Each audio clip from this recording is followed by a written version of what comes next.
Today, you are going to hear about the Constitution of the United States of America. At the end of this video, you should be able to answer this question. How does the U.S. Constitution grant and limit power to the government? All right, let's start off with this whole Constitution thing. What is it? First of all, it's not long. The Constitution is a total of 7 articles. That's what they're called. And basically, they're like tiny little mini chapters. Every article is just a paragraph or a few paragraphs. You can read the whole Constitution for homework tonight if you wanted to. I am not giving any suggestions to anybody. But what the Constitution is a plan of government. How are we going to run the place? So if you buy some private island when, in 20 years, and you're going to start a new country, you can name it after yourself if you want, but you need a plan of government. How are you going to make laws? Who's going to make the laws? Who's going to lead the country? What kind of court system are you going to have? Those are the 3 big questions any place when they start a new country, nation, area, you got to figure this out. And when the United States of America began after the American Revolution, that's the first thing we had to figure out. So the Constitution is not laws. It is not a law. It's bigger than that. Okay? It's in the Constitution, it tells you how to make laws. All right. So we're going to look at 5 principles of the Constitution in this video. 5 different basic ideas, fundamental ideas that the Constitution is based upon. The first one is popular sovereignty. And most people have never heard this term. Many people have not heard this term. Most students, certainly, if I throw at you, what's popular sovereignty? You're not going to know. But take a look at this slide. I'm not going to give you the answer right away. Take a look at this slide and the next slide. Then you tell me, what does popular sovereignty mean? Power to the people!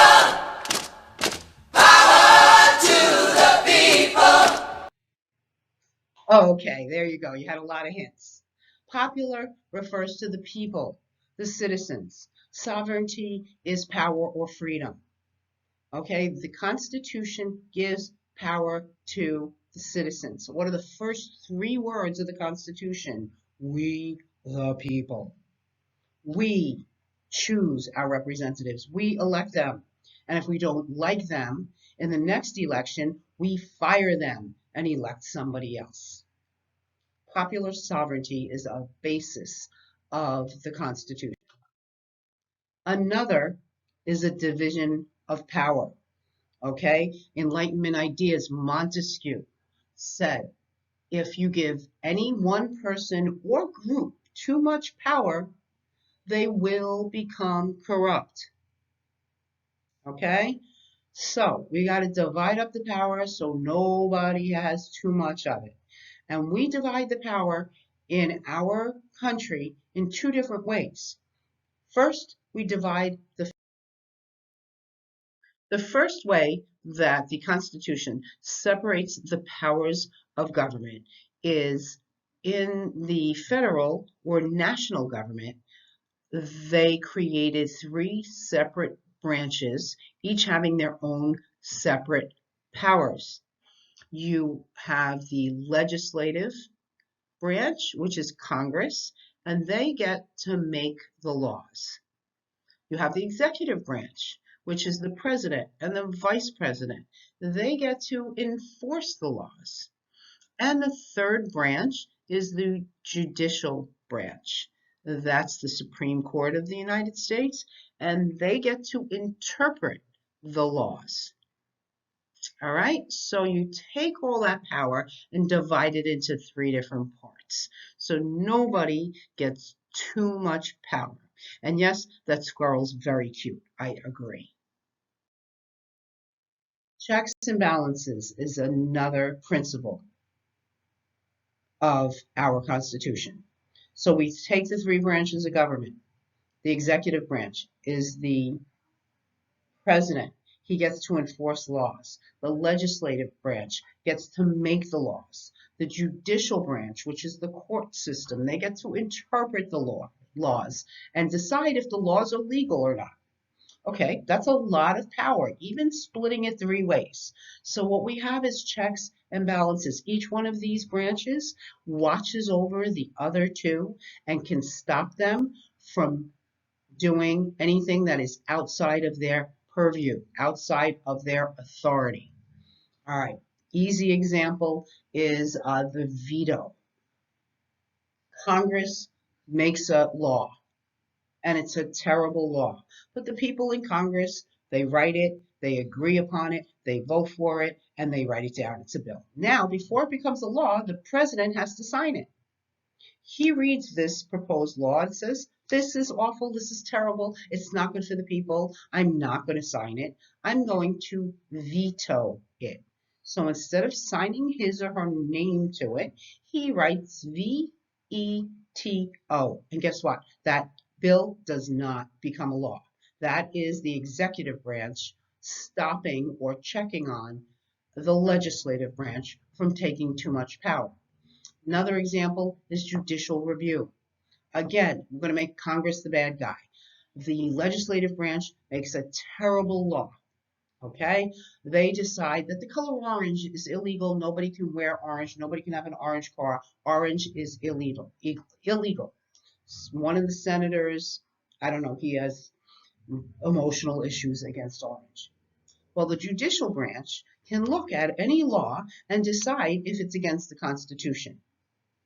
And if it is against the Constitution, they can strike down that law and say, nope, it's unconstitutional, and you got to throw it in the garbage. That is judicial review. It's another example of checks and balances. Very powerful, very important part of the Constitution. Next, and this is where everybody gets confused, there is something called federalism. This is another principle of the Constitution, and federalism is a division of power, a separation of power between the state governments and the national government. So we call the national government the federal government, which is, I think, where everybody gets all blah with this term. But the national or federal government has a lot of power. They can create an army, for instance. State governments are not allowed to do that. So the national government is given certain powers, but states, the United States of America, is a huge place.